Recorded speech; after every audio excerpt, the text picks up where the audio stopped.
I'm so guilty of this. I'm definitely not above this at all. But so often in entrepreneurship, people go, oh, I want to grow. My offer's not selling. Yeah, my offer's not selling. I'll make a cheaper offer and I'll sell that to more people instead. I want to grow, so I'm thinking about taking all of my content and repurposing it on 75 different platforms. Instead of going wide, why don't we go deep? Instead of adding more, why don't we just...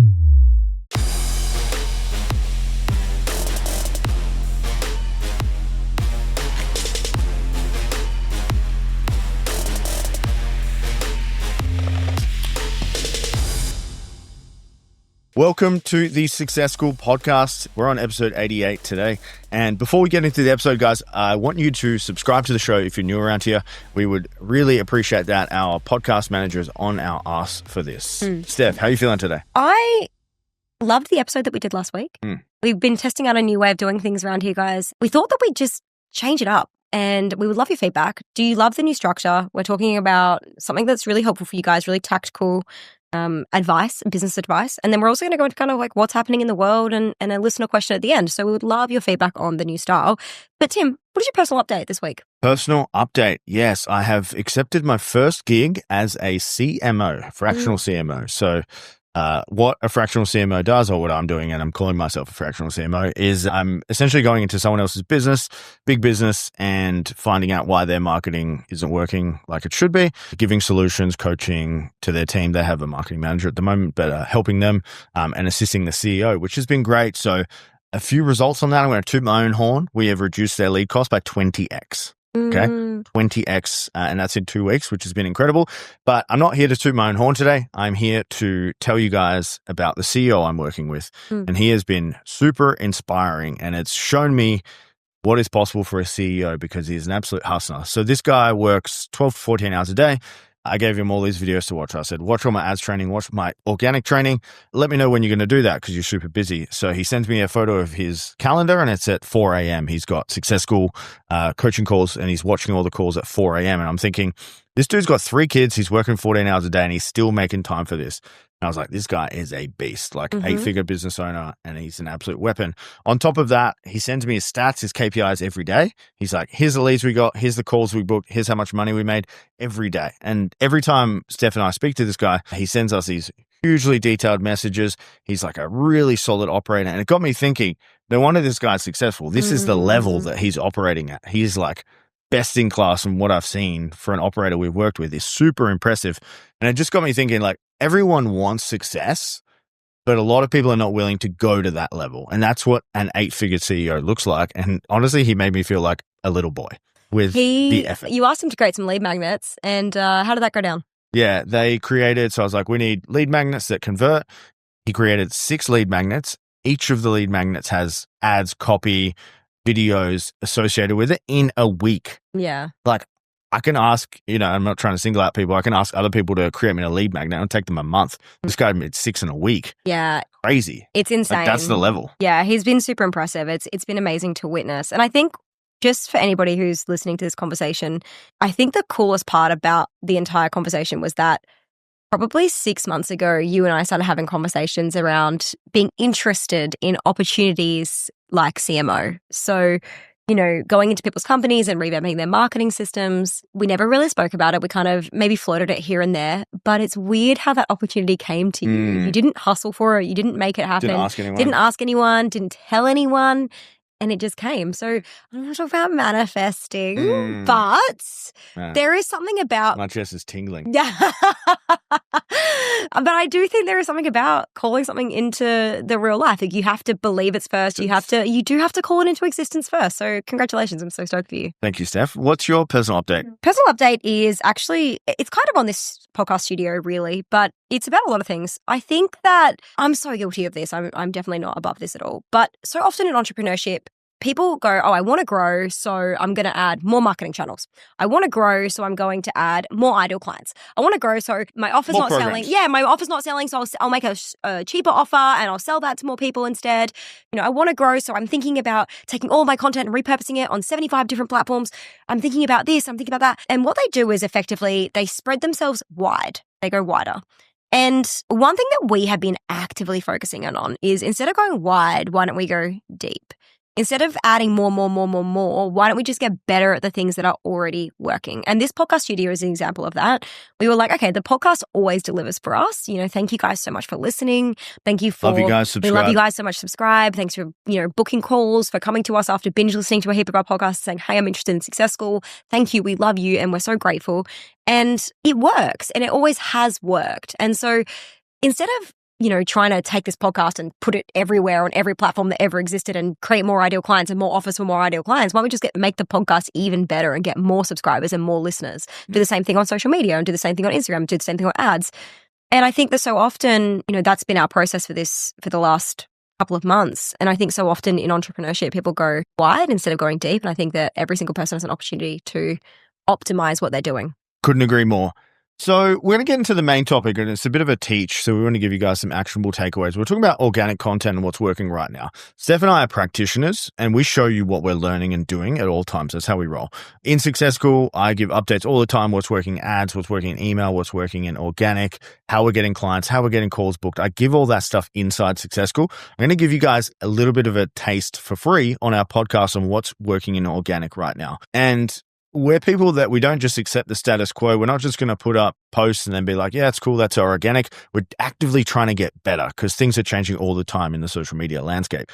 So I've got 3, and I'd say, we're kind of new with the first one. I do the second one, and Steph does the third one really well. So Steph, do you want to give us the first one? I do love this. I haven't been playing around with it as much as you have, but we have definitely been using it a lot in emails. And I want to talk about paradigm shifting content. So the concept behind paradigm shifting content, and for anyone who doesn't know what a paradigm shift, it's basically helping somebody to have an internal realization or shift in their belief systems without you actually having to tell them that they're having a shift in the belief system. So instead of, you currently believe this, but you should believe this, that doesn't inspire anybody to want to take a different action. Instead, a paradigm shift will be you telling a story, somebody seeing themselves within that story, and then having the internal shift and realization that, oh my God, I've had this realization now, this new belief system's dropped in because I've seen that happen. And like an example of this is like, I used to think coaching was expensive, but now I see it as an investment. And so someone who thinks, oh, coaching is a cost, I can't afford it right now, I don't have the money to spend on coaching at the moment, very much spend based, or it's attached to the fact that they believe that it's a cost, then you can tell a story about how you changed your own belief system. And at the end of it, the reader realizes that actually maybe I should change my belief system too without you actually having to tell them. Paradigm shifting content is and has always worked.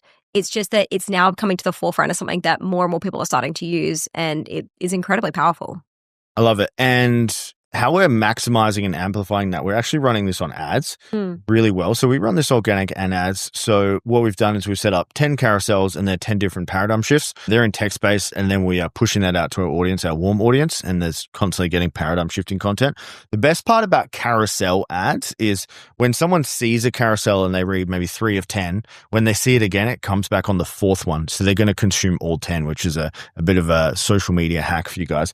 So I'm going to give you number 2, and I'm going to ask Steph here. So Steph, I'm going to give you 2 examples and what you feel as a consumer as I say this, okay? So here's how to get 10 sales calls booked. That's the first one. And the second one is, here's how I got 10 sales calls booked. Which one is more appealing to you? Yeah, I want the second one. Yeah. So here's how I. Yeah. So the beauty of the here's how I content is no one can disprove you because it's a result that you got.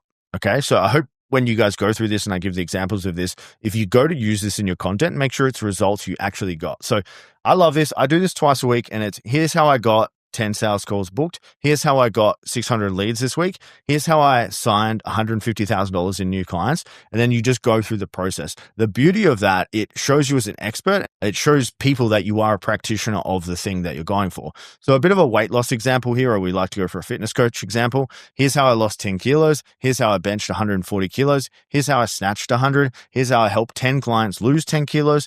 There's tons of examples here. You just need to find out what they are for your niche and you. And how I do this is I just list out all the cool results I've had, and then I match it up in that exact framework. Here's how I got X result, maybe with XYZ on the end. So it could be like, here's how I got 100 leads without dancing reels, OnlyFans, or thought pics. Okay.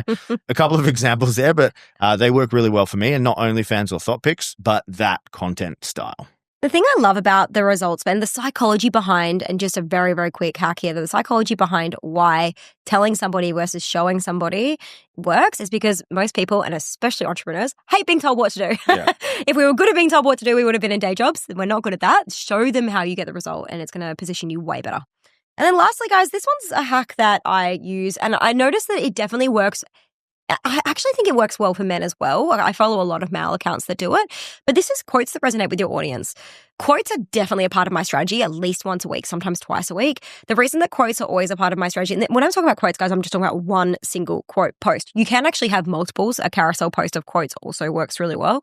The reason this works is because people, one, it shows personality very quickly and the kinds of things that you believe in or your thought leadership or the way that you see the world. It's very cool because it kind of showcases that authenticity. But the second reason that quotes work so well is because they're so shareable. Like people just send them to their friends, they share them to their stories, they resonate with them. And so quote content is really easy for growing your audience. So I always use it every single week. I never miss a quote. I've tried lots of different quote posts. I found that the more aesthetically pleasing they are, the more likely they are to be shared. And they don't want like big, bright, bold colors. So trying to keep it a bit more subdued. Otherwise, the more of your own brand color you put in there, the less likely it is to be shared. The Twitter style quote posts typically work really well as well, but someone who does quote posts really well that I recommend following is Matt Gray. He nails the quote posts as well, and obviously Hormozy and those people do really well as well. All right, guys, I'm going to give you a hack on how to find good content to check out and model. But before I do that, I want you to swear to us that you don't copy us. Okay, so don't go to our profiles and then copy our quote posts on the way we're doing content. That's the only caveat to this, guys. So are you ready? So it's called Viral Finder, and Finder is with an R, no E on the end. Like Grindr? Like Grindr, yep. So Grindr, but Viral Finder. So very similar. You punch in who you want to check out, and then you can go and filter their profile by their highest rated, most shared, most viewed pieces of content. So an SOP that we have, and I'm giving away all my secrets here on this podcast, guys. We have 10 accounts that we follow, and my admin will go and put them in a Google Sheet and find out their highest performing content for the week. Then she emails it to both Steph and I on a Monday. We go through and have a look what's trending right now on social media, and then we can adjust our content around that if we want to. If not, it's just cool to see what, our not competitors, but people ahead of us are doing for content so we can stay ahead of the curve. And you might be thinking, that's a lot of work. Well, business is a lot of work. Yes, business is a lot of work, even though people don't want it to be. And even though Instagram will tell you that you should be able to just sip pina coladas on a beach and be rich. So now we're moving into the second segment of our discussion today, and we're talking about business insolvencies. Run me through it. So we have a 42% increase in Western Australia in business insolvencies. So we're in Western Australia. Not as high in other states, but insolvencies are up around the country. So I think with the interest rates at an all-time high, we did just have a rate cut. Businesses are doing it hard. There's less expendable income, especially in industries where there is a lot of competition and there is less disposable income to go around in terms of being spent on that. So, what are we seeing? I kind of wanted to bring this up. Like, what are we feeling? How do you think that's going in the market? Just a general chit chat on how we're feeling with businesses and how someone can get ahead if they're in a tight niche. Yeah, totally. I think it's interesting that it was up the highest in WA. And I'll touch on why I think that is. One, WA is a really silent sleeper in terms of entrepreneurship. We love it. WA people are they want to hit the beach, they want to be active, they want to be out and about, they don't want to be stuck behind desks. And so there is a big entrepreneurship culture here. I do think that obviously with all the stuff that's been going economically, it hasn't been viable to have so many businesses. I mean, just in the last 6 years alone before we sold the gym, you had literally 15 gyms pop up in your suburb. That's insane amounts. And we know that over 50% of them have closed. Yep. So yeah, it's been tough out there. Yeah, so we have a few accountants that we speak to. Not our account. We actually don't even speak to our accountant. We don't speak to our accountant. But we're friendly with other people's accountants.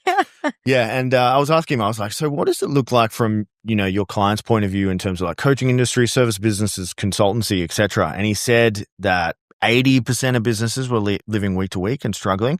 But he said it was kind of reaching its peak or its crescendo at the moment. And then anyone that survives the next 12 months is going to do super well and bounce on the other side.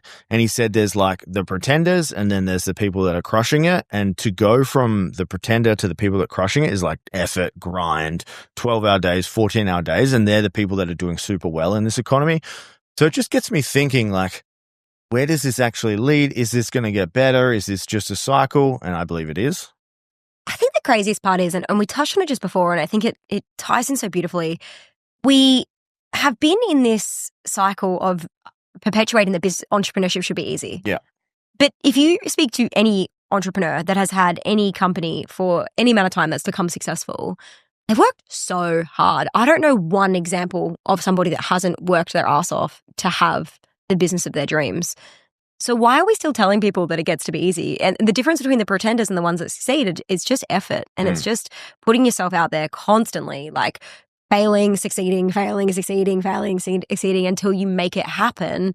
And so why is there this rhetoric on the internet that it should be easy, or, you know, it gets to be easy in year 1, 2, 3. No, guys, it won't get easy until probably year 4 or 5 in business. It starts to get a bit easier then, but your first 4 years are a grind. Yeah, I couldn't agree more. So I just want to give a tip, and then Steph will give a tip as well. If you're someone that isn't having the best time in business right now, I wanted to give you like something to work on, something tangible, something a bit more takeaway based.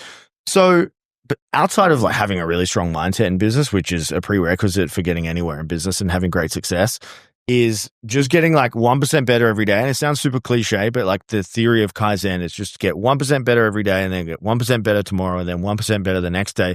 And what that actually looks like from a tactical perspective is, how can you make your content better? How can you make your sales funnel better? How can you make your sales calls better? How can you make your client experience better? And just 1% better. And over a year, I think it's like 365% increase or something like that. That makes sense. Well, that makes sense. It's according to the days. Math. And then, you know, we're talking about maybe this cycle of economic hard times lasting another year or 18 months. But if you just commit to that every day, your competition's not going to do it. The bar is so damn low out there in terms of your competition that if you just work on 1% better every day, eventually you are going to crush. And just on that, my tip would be to get 1% better at your number one constraint. So the theory of constraints says that there's one area of your business that is letting the rest of your business down. So for example, if you're really good at generating leads, but you're not making enough sales, that tells me that you have either a lead nurture issue or a sales process problem, right? And so you want to fix that problem first. I think that so often entrepreneurs don't know what problem they're trying to fix. They try and fix all problems at once. And that's when they get big O word, and that's overwhelmed, not orgasm. Can I have an O word?